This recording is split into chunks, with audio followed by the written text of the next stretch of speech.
Hello, good morning, and welcome to Investor Speak. You know, we have a number of folks here in the audience that I would love to see get a little bit closer. So if you wouldn't mind, would you on the sides and the back kind of stand up, move in, let's get a little bit closer with each other. I think it'll be easier as we start this discussion. You're all here for Investor Speak, right? Good. Just come on in, don't be shy, meet your neighbor.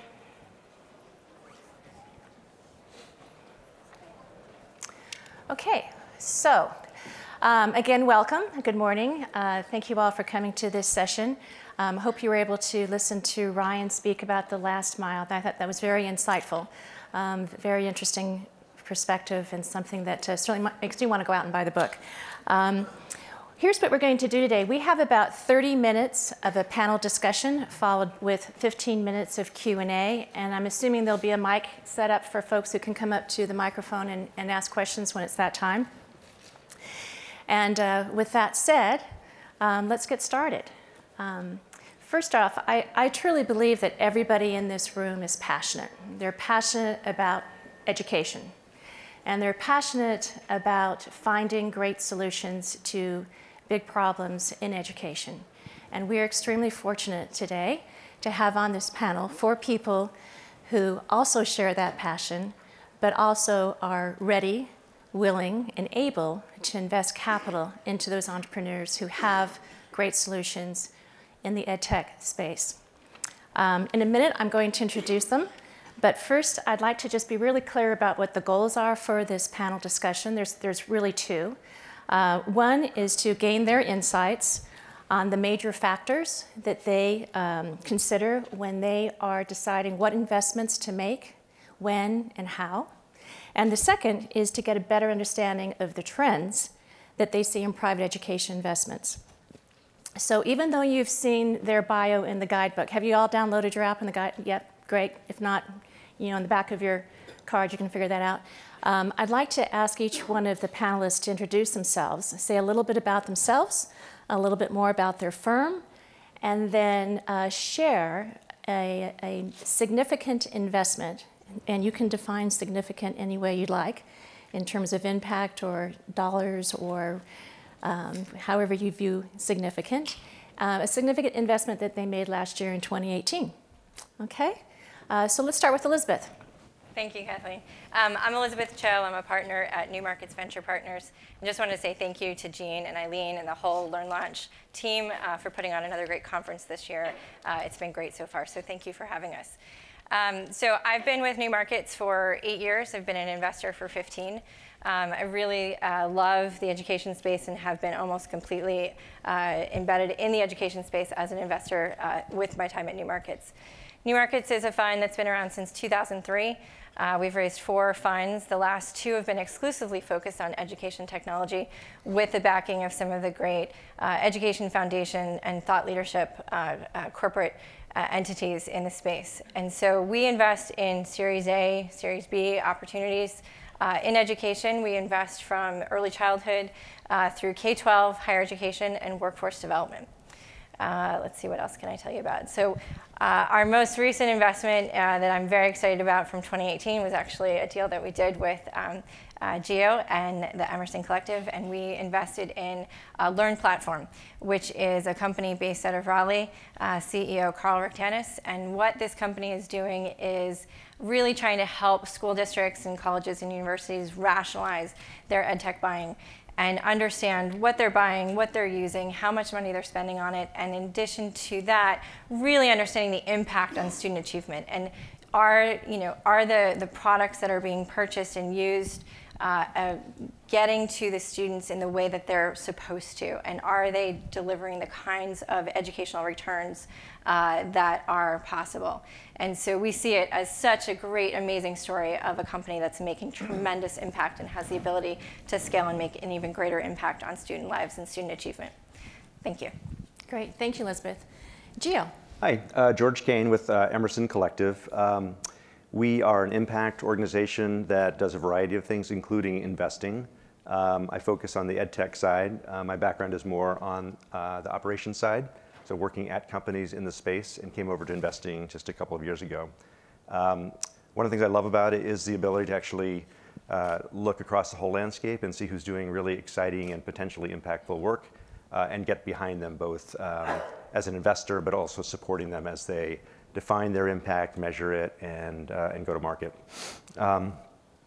Over the last year, I was going to say the same company, very excited about Learn Platform, but I'll throw in another one, Panorama Education, based here in Boston, which is doing great work helping schools and districts with social and emotional learning, student success, better understanding, community engagement with the school, a lot of great things around the core learning in the school. So. Great, thank you. Hi everybody, I'm James Tieng. I'm co-founder of Exceed Capital. Exceed was started in late 2017 really to fill what we think is a gap in terms of stage of investing for education and the human capital development broadly. And so for us, what that means is really investing Series B through growth buyouts, focusing on companies that are doing north of $10 million of revenue, which usually is left for the generalists to kind of pounce on, but we think that bringing a dedicated focus with a team that has experience in investing and finance within the world of education will be distinctive over time. I've been a private equity investor for 13 years, the past 6 of which have been exclusively in this education sector. I would say one company I'm tremendously excited by from investing in 2018 is Trilogy Education, which some of you may know of. Trilogy is a workforce accelerator program that partners with universities globally to bring around digital skills training and related types of training to adult populations. And one thing exciting about that company is that over 30% of their population, over 12,000 students served in 2018, actually had a high school diploma or less.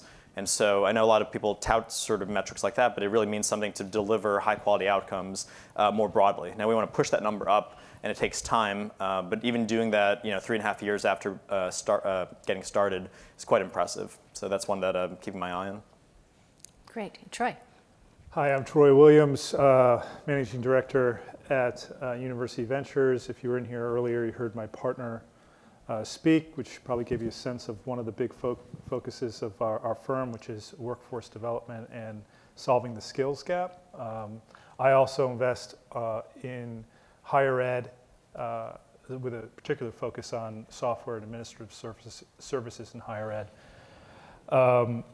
We invest typically $2 to $10 million, but we can go up to $40 million. So we are both a venture capital and a private equity firm, just focused in the higher ed and workforce development space. So a company I invested in was, I guess I'll talk about AdmitHub, which is Boston-based. It's a conversational AI or a chatbot company. It's had a tremendous impact in solving and helping institutions scale their support services. So students can ask the chatbot, which is usually branded as the campus mascot, any number of questions, all day, all night, and it will answer those questions for them. So at Georgia State, it had a tremendous impact in solving summer melt. Significantly higher number of students actually enroll in the fall rather than dropping out as a result of having their questions answered and having a constant person that they can go to, which solves those unknowns for them. So it's an exciting company. Excellent. Thank you. Thank you all. And my name is Kathleen Healy. I'm an angel investor. I'm with Launchpad Venture Group and also managing director of Golden Seeds. I'd like to say that I invested in an Edtech company last year, but I didn't. I have done so in the past. And then I'm also embarrassed to say those companies aren't around today, but that's kind of how it works for us angels. All right, so let's get started. I have a few questions here that I'd like to ask each one of the members of the panel. And I'm going to ask the questions of 2 of them at a time. And I'm hoping that we get some different views. Don't be surprised if there's some contrarianism amongst the groups. I've already asked them to, amongst the group, I've already asked them to make sure they provide different perspectives. So let's get started. This first question is for James and Elizabeth. So it seems like there's a lot going on right now in the EdTech industry. And yet there isn't a whole lot of early stage investment or company formations. What's going on? Where is the money going? Is it to roll-ups?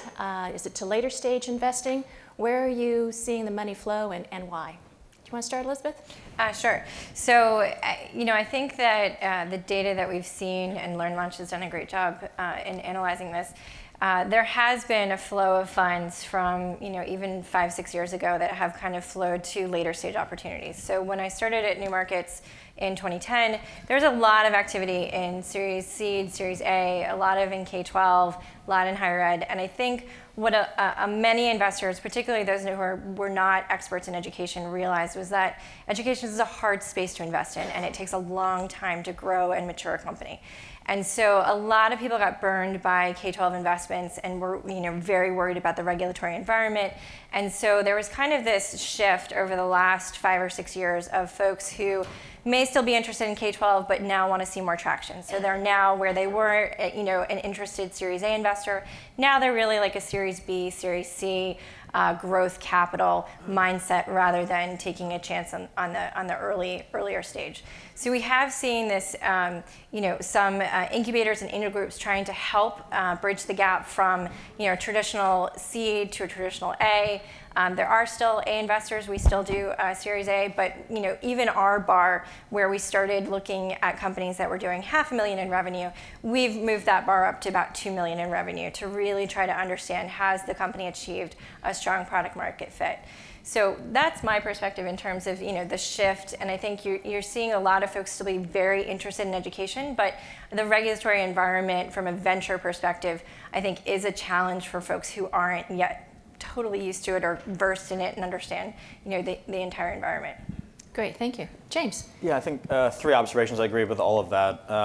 Number one, I think the stigma is still very real in terms of, can people generate a profit or create shareholder value by investing in education? I think particularly when the word education associates itself with the K-12 classroom, it just brings heartburn to a lot of folks. I encourage reading Class Clowns, for example. If anybody has not read that book, it's an interesting kind of look at big bets, big dollars invested in various forms of education that didn't necessarily pan out, for example. Number two, when we think about the evolution of firms represented here and other firms as well, more broadly in investments, capital has only increased for the winners, and therefore their need to deploy larger ticket sort of investments has only increased. And that plays also in terms of, are they going to make a bet in a smaller seed Series A company or a later stage B, C, or D? And the last point I would say is the roll-up piece is quite important. I think people have seen success happen pretty recently. Companies like Power School, for example, companies like Frontline Education are large-scale examples of success in putting things together and getting scale more quickly. And I think there's a lot of rationale to that, because when you look at K-12 and higher ed in particular, you see a lot of inefficiencies in having over-fragmentation, right? You shouldn't have 20, 30 people doing the same thing, trying to recreate the wheel over and over and over. And so over time, those efficiencies get better in a roll-up situation. At the same time, you want to stimulate innovation as well. And so it's incumbent on those roll-up platforms to really continue to invest in R&D versus just buying EBITDA and revenue and shedding costs. That would not create a better ecosystem for education for any of us. Yeah, great, thank you. Troy, you gave me a look on one of the comments. Did you want to add anything, or Gio? Well, I think the point James made that's absolutely right is, as firms mature, they raise more money. And what might not be clear, wasn't clear to me when I was an entrepreneur 20 years ago is, if we have a $200 million fund, we need to invest a minimum of $10 to $20 million per deal. Mm-hmm. And so as funds get bigger and more mature, they have to write bigger checks. And what that means is there has to be a new influx of earlier stage new funds that are smaller, that write smaller checks. And we haven't seen a lot of new fund formation that are smaller, partially because when people have been traditionally when entrepreneurs exit, they start up a fund. Mm-hmm. And we haven't seen that in the edtech space of lately. And I think that's just a fact pattern that we're in. I think secondly, when you look across the education space, typically a lot of the companies that have been successful were bootstrapped from former educators. And what we've had over the last decade is a lot of people who have been 20-somethings deciding they're going to do what Silicon Valley did, and they're going to do it in edtech because they got a good idea because they just graduated from college. And they want to raise $3 to $5 million, and that's never been there in K-12 the way it's been elsewhere. But there's an expectation that it should be. Yeah. And the reason it's not and never been there is it typically takes an ed tech company 7 years or longer, because there's only 1 or 2 sales cycles per year, to get to the same type of metrics that a B2C company can get to in a matter of months. Yeah. And as a seed investor, it's hard to put that money down and wait 7 years to get to your Series A. Oh, I know that story. Yep. I would say, I mean, there is a kind of a valley of death here, definitely, between the really early stage, even bootstrapping, to getting to real funding. A couple of firms, Rethink and Learn, have actually carved out early stage funds just in the last year, really. And so I think people are recognizing that, and you're right, Troy, there's not enough maybe new funds being formed that are separate, but at least there's a few being carved out of existing funds. And yeah, we did the same thing. We carved out $5 million to make seed investments, and we made 29 over a course of 2 years.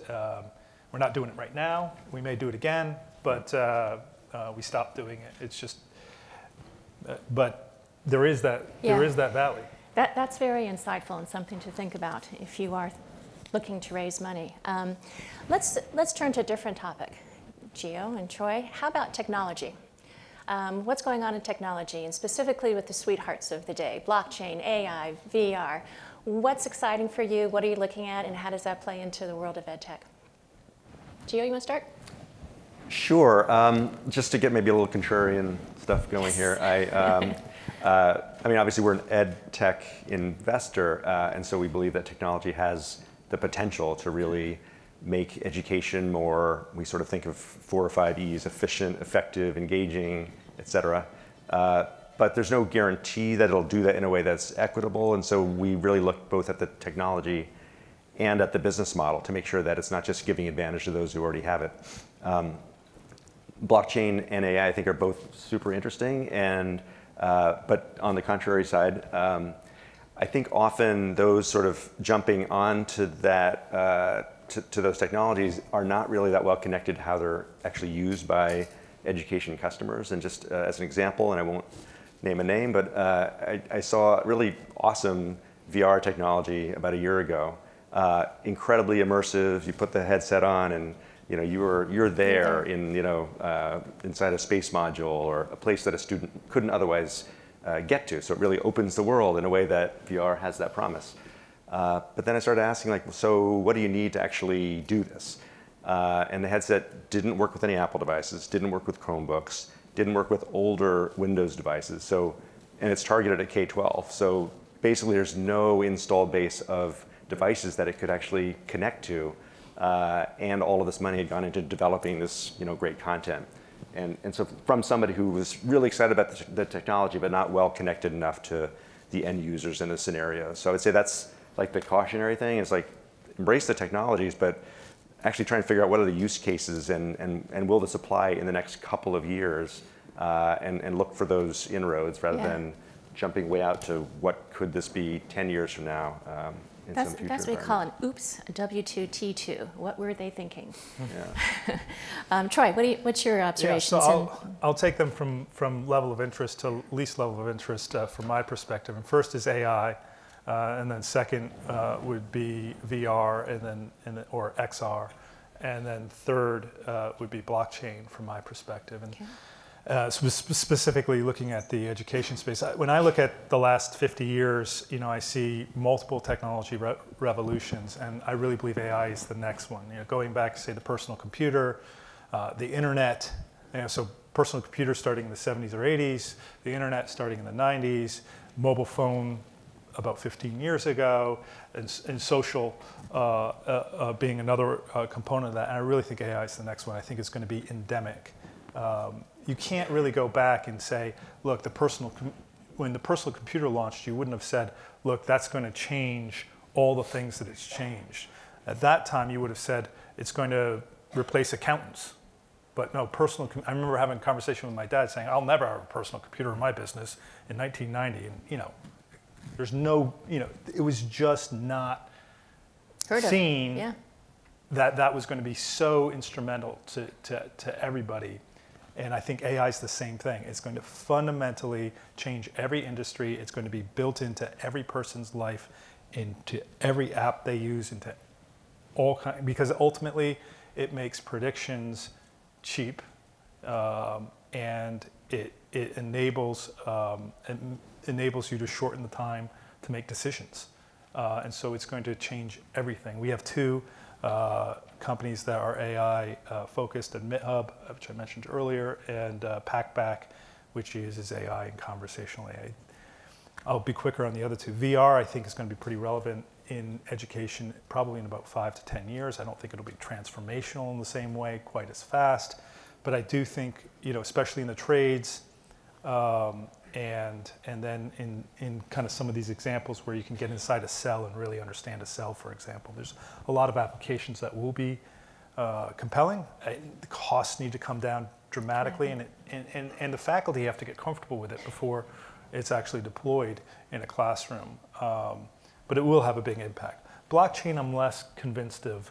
The one application we can see it today is potentially in degrees, so degree granting and making sure that you have control of a degree. Not a must-have from my point of view.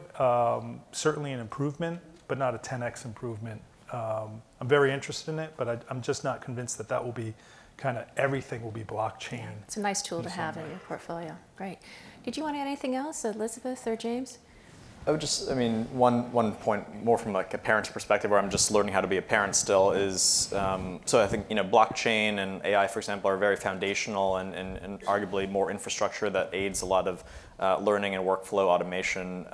But as it relates to exposure to any digital interaction, kind of particularly for early childhood onward, I think there's still a lot to be done in trying to figure out sort of how do you actually roadmap the right types of interactions and when, because obviously we all know how easily addictive certain devices are. We see it kind of with our kids and whatnot. I also see the advantages of having my kid be able to accelerate reading because he was behind, but can do work with a self-guided kind of interactive tool, or learn more chess because I'm not around, but he can sort of learn the England's Gambit, which I had no idea about, but he found the video on his chess app. All great things, but then I also see sort of the downside, and so I don't think there's clarity yet in terms of how to actually manage that and actually recommend that dosing, and to train teachers and parents, frankly, to do it the right way, because I'm not sure if the right way has been established. But I think there's a lot more to be done there, because we're just scratching the surface in terms of how much technology really is just getting into our lives, and that worries me, to be honest. Elizabeth? Yeah, and just quickly, I think that for education, these new technologies are going to be most useful, and from an investor perspective, most successful, I think, when they don't lose sight of the teacher-student relationship. And so if the technologies are scaling the teacher's reach and the teacher's ability to move student learning along, then I think that there's going to be a found place for those technologies. And if you separate, front of the house versus back of the house, you could have some more, traditional-looking AI applications on the back end of the house. But I think really any sort of virtual reality in the classroom with teacher training, it all has to still revolve around that relationship. And how do you bridge that gap and make it more successful? Great, thank you. I can remember when my sons, this really dates me, they were in 1st and 3rd grade, and they were in a private school in Silicon Valley. And the head math mistress refused to have the school have personal computers, because she just viewed it as a tool and did not want to, again, get into this relationship between student and teachers. Of course, that changed rapidly, because the rest of the parents were starting to insist you have to have this type of technology for our students because everybody's using it. So let's get on board. So you never know how the adoption is going to happen with technology. Okay, let's turn to a different topic. Workforce Edtech. We just heard from Ryan talking about the last mile training. What about skill up, retraining, credentialing, and any other non-college related based trends that you guys are seeing? Troy, let's go back to you, since Ryan talked about that. If you could kind of back clean up on that topic, and then James. Yeah, so obviously we're big believers in a lot of those trends. I don't think it makes sense to restate Ryan's core theses. But we do believe, I think one thing he didn't focus on that I can add, is additive is around credentials. And we're investors in Credly. We do believe that one of the, a couple of the big trend lines and theses that we invest against is the shift to online education. And part of that also is the breaking up of the BA into smaller and smaller degrees, micro degrees, stackable credentials, and various other things, as well as the shift away in the professional world from this massive kind of degree that takes 3 to 5 years and has a $5,000 kind of certification exam at the end that's extremely high stakes, into much more smaller and specialized degrees. I think if you look across our society, starting, I don't know when, but certainly with Henry Ford and forward, we've had every major productivity gain in our society has had to do with specialization. I mean, you can look at it through that lens, and there's every year that we think we've specialized, there's always another way to specialize further. And I think credentials are going to enable us to get really fine on what skills different people have. And so we're big believers in the explosion of micro-credentials over the next generation. Great, thank you. James, want to add to that? Well, on the last mile training point, I think there's still a question for me in terms of what can truly open the spigot in terms of affordability and access, right? Because I think it's great when you hear about sort of, coding bootcamp-like environments that have good results. The reality still, I think the data would show, is that a lot of the folks that are benefiting are those that had, succeeded in undergrad and are pivoting in their careers, right? And so I threw out a metric around Trilogy, and others are doing well there too, but that's, 30% times 12,000. That's not millions yet, right? And so how do we actually take it to the next level such that we're really addressing the broader population and potentially supplanting, if not supplementing, kind of what a community college can do, et cetera. So I think there's a lot of learnings happening, and I just want to see more of that applied to the broader population, not just those that already had access in some form. Great, thank you. Anything else to add, Chou or Elizabeth? Just very quickly.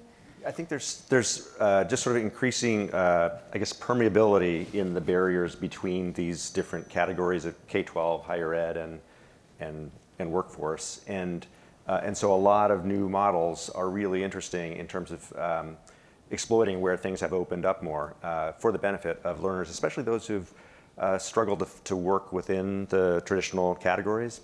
So one example is Make School, which is a location-based program for kids who really just are not cut out or don't feel themselves to be cut out for a regular four-year college, but they are interested in learning technical skills and getting jobs in tech. And so Make School actually just got accredited a couple months ago by WASC, and basically you can get a BA in a technology skill in about 2.5 years, and then they help to feed you right into a tech job. So for kids who now don't have to pay for 4 years of tuition, know that there's a job at the end of the line, and want to be in a sort of a location-based environment, there's an option for them. Great. And a lot of variations of that popping up all over the place. Perfect, thank you.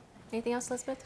Sure, so we're spending a lot of time on workforce too, and I think one of the trends that we're seeing that we're excited about is that the corporate world is starting to dig deeper into some of these funnels and avenues of graduates or micro-credentialing and whatnot. And we're co-investors with UV on Credly and Galvanize actually recently.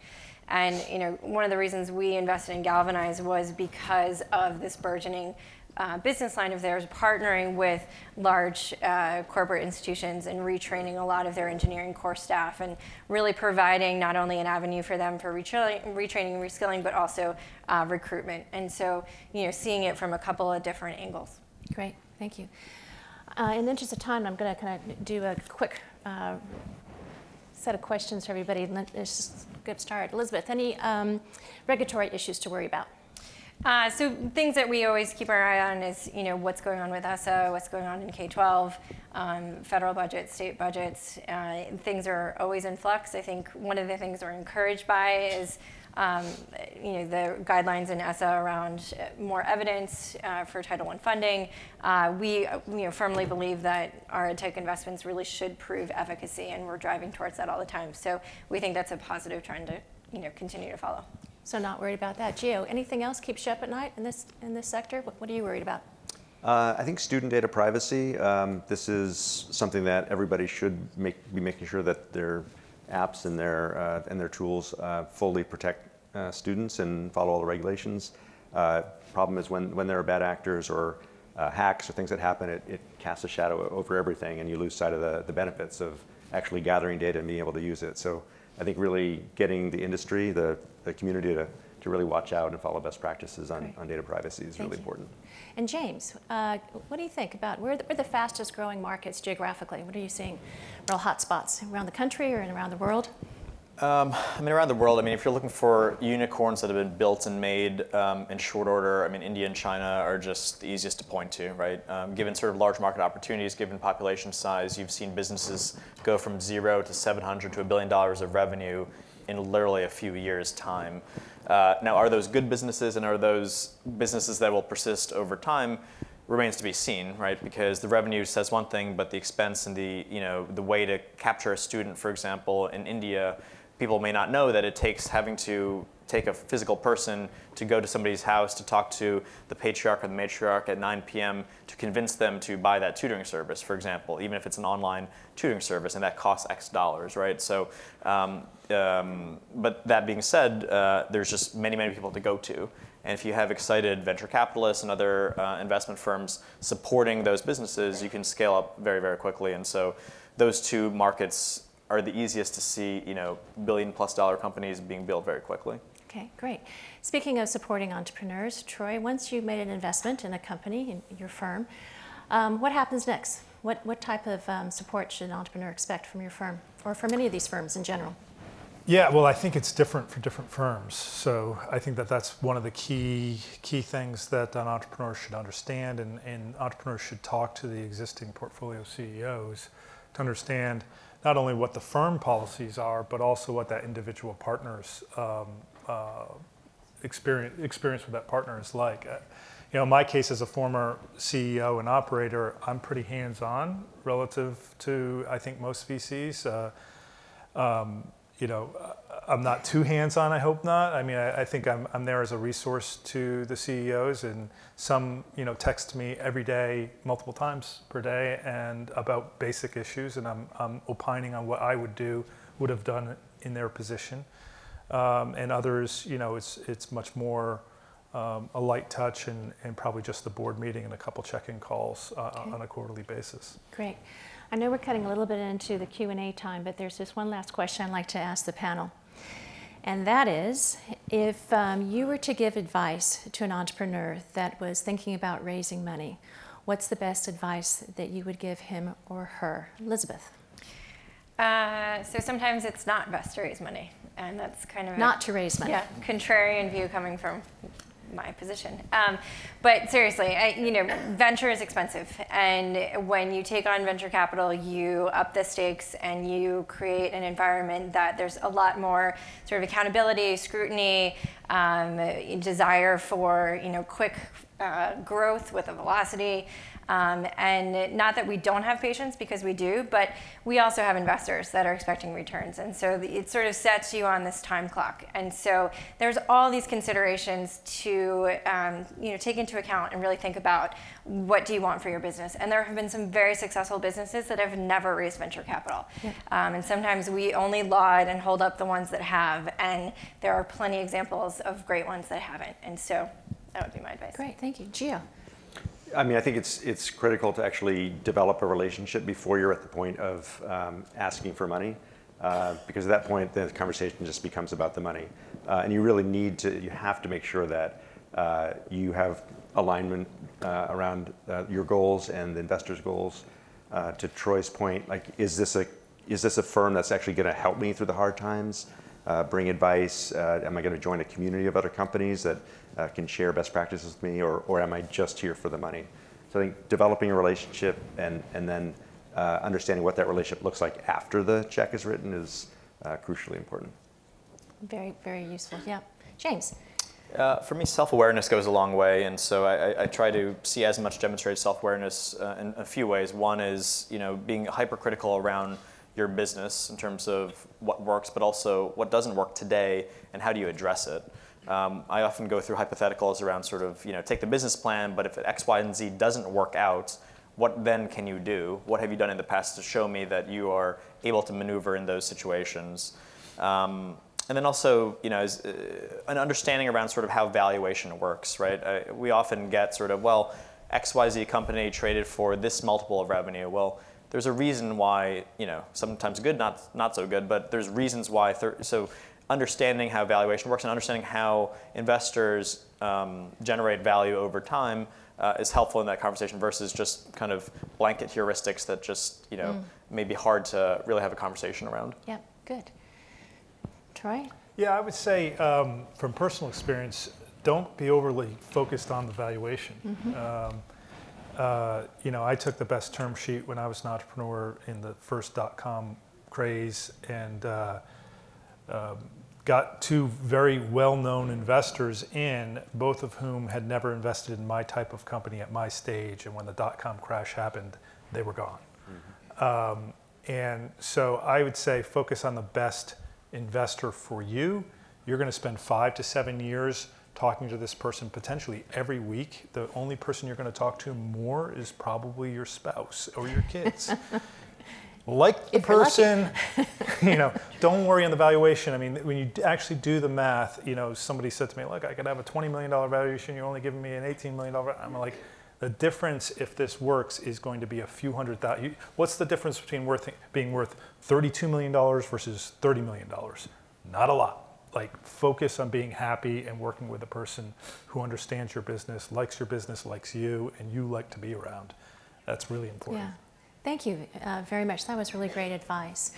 Can we have a quick round of applause for our panelists? Thank you. Do we have a mic for folks who want to ask? Great. Okay, let's get started. Front row here, second row. Here we are. Would you stand up? Sure. I'm an entrepreneur in the Edtech space, of course, and we do AI software with a focus on learning for the TOEFL exam.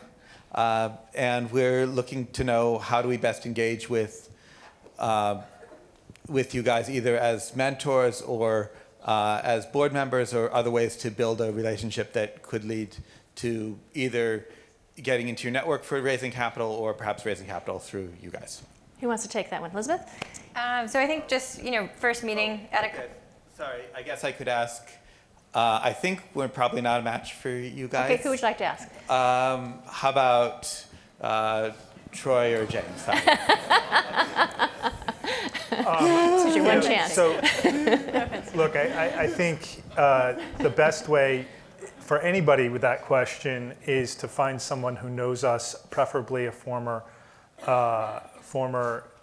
CEO or somebody in one of our portfolios. That's going to be the warmest introduction, and it's going to. We're definitely going to. If one of my CEOs calls up and says this is a great company, great guy, you should definitely talk to him.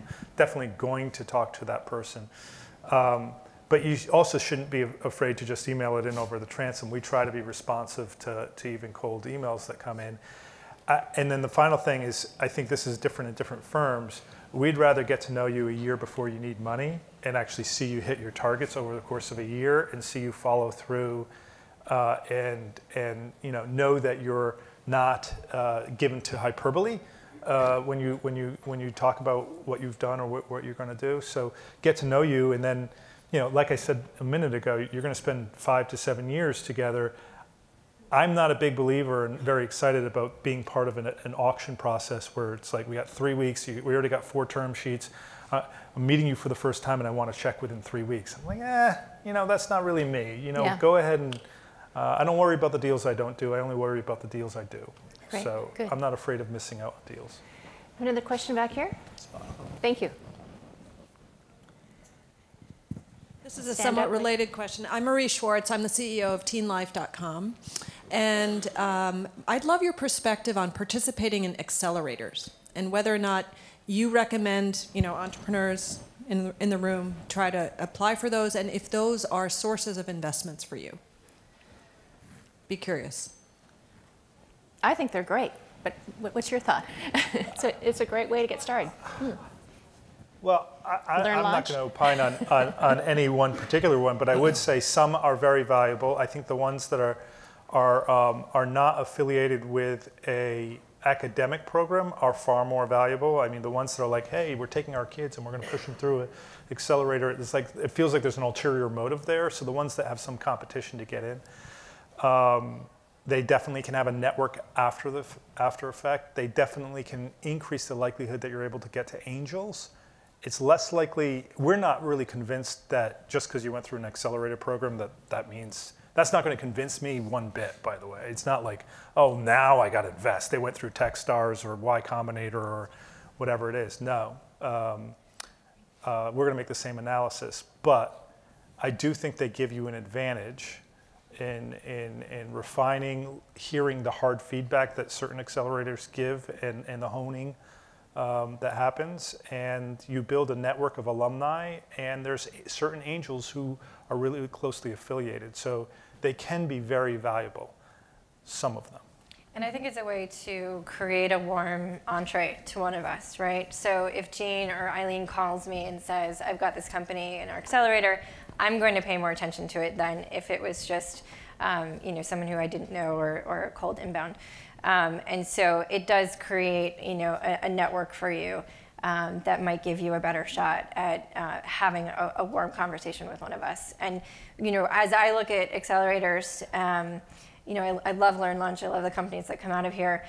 Usually, just coming out of the accelerator, like Troy said, doesn't necessarily get a check from me right away, but it does start that conversation. And so for another year or two, we might be having check-in calls about how's it going, and sort of tracking your progress as you get ready for a potential investment.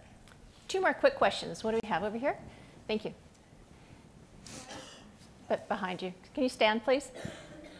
Hi, I'm Jessica Parnell with Northeast Educational Associates. So my question for you, I think, James, you hit on this, and actually, Elizabeth, you echoed it, is a lot of the EdTech right now in the K-12 space either is mimicking the classroom online and thus removing the teacher, or putting our kids in front of that computer for so long. So our hesitation in venturing into venture capital has been, we are creating a new way and really engaging the teacher. And how much does an investment company kind of control that direction if you were to try to partner with one?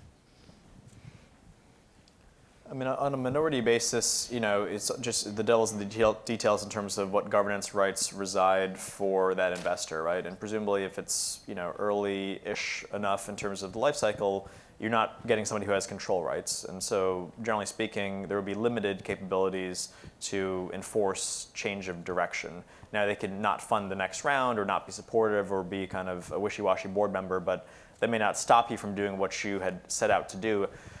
All I would say is be very clear about what you're trying to achieve, and if that investor still wants to come in, then that suggests something.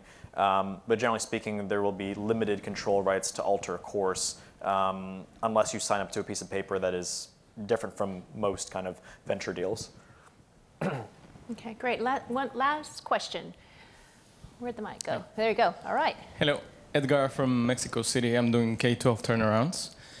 And I'm potentially be working with a lot of startups in the future so that we can infuse innovation into our schools, right? So you mentioned, Troy, about the the importance of building relationship, but I think that this question is for any of you.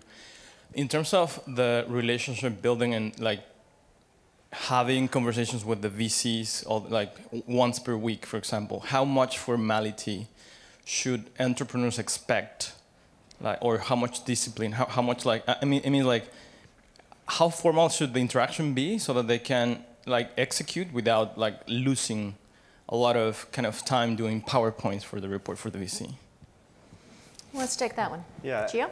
Sure. It varies. I mean, I think a lot of us do weekly calls or monthly calls, certainly quarterly meetings if we're on the board. What we've tried to do, though, is to create a community among the companies so that there's the expertise that we as the investors bring, but actually there's a lot of expertise that resides within the other companies in the portfolio. And so if we can kind of tap that and put sales leaders together, marketing leaders together, product leaders together, probably the big problems that you're facing, one of them has faced and either overcome or struggled with and would love to collaborate on. So we've kind of focused on that, on creating more of I guess, a pull of trying to create valuable services that will help the companies accelerate growth or impact, and rather than sort of asking for a lot of kind of formal presentations. We do ask regularly for financial updates, really so that we can see where troubles could be over the horizon in order to be helpful earlier rather than later. Great, thank you. Well, I think we're right on time for 11:15 break. Thank you all very much, Troy, James, Gio, Elizabeth. Great answers. Thank you all.